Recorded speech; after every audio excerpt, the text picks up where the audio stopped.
দুপুরে কী কী রান্না হচ্ছে তোমার দেখাই।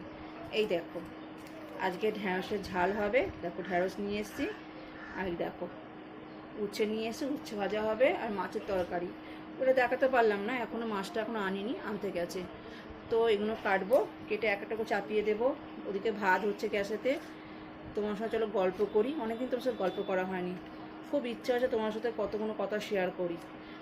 তো জীবনের কথা কোনোদিন কেউ নিজের হয় না, সে আমার আপনই হোক না কেন, সে আমার বাপের বাড়ির লোক হোক বা শ্বশুর বাড়ির লোক হোক, সবাইকে শুধু দিয়েই গেলাম, ভালোবাসা পেলাম না।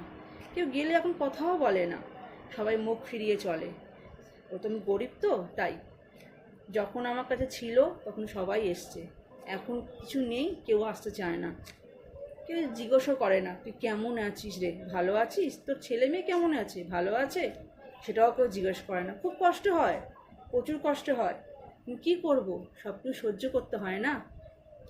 মেয়েদের জীবন হচ্ছে এমনই, বিয়ের পর সবাই পর হয়ে যায় বন্ধু, সবাই পর হয়ে যায়। কেউ ভাবে না যে মেয়েটাকে বিয়ে দিলাম সে কেমন আছে, ভালো আছে কি খারাপ আছে, কেউ ভাবে না সেটা। কি আর করা যায়, তো সংসার করছি, তো সব কষ্ট তো মানতেই হবে না, মেনে নিতেই হবে। কেন সংসার করতে এসছি, সেখানে সব রকম দুঃখ কষ্ট মিলিয়ে সংসার করতে হবে, সব কিছু মানিয়ে চলতে হবে। সব কিছু মানিয়েই তো মনে করা জানি না, গরিব হয়ে জন্ম না মহাপাপ।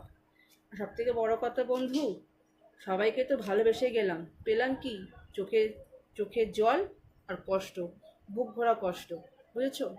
তো আমার এই ভিডিও তোমাদের কেমন লাগলো বলো, ভালো লাগলে শেয়ার করো, কমেন্ট করো, পাশে থেকো, পরিবারের সাথে ঘুরে যেও।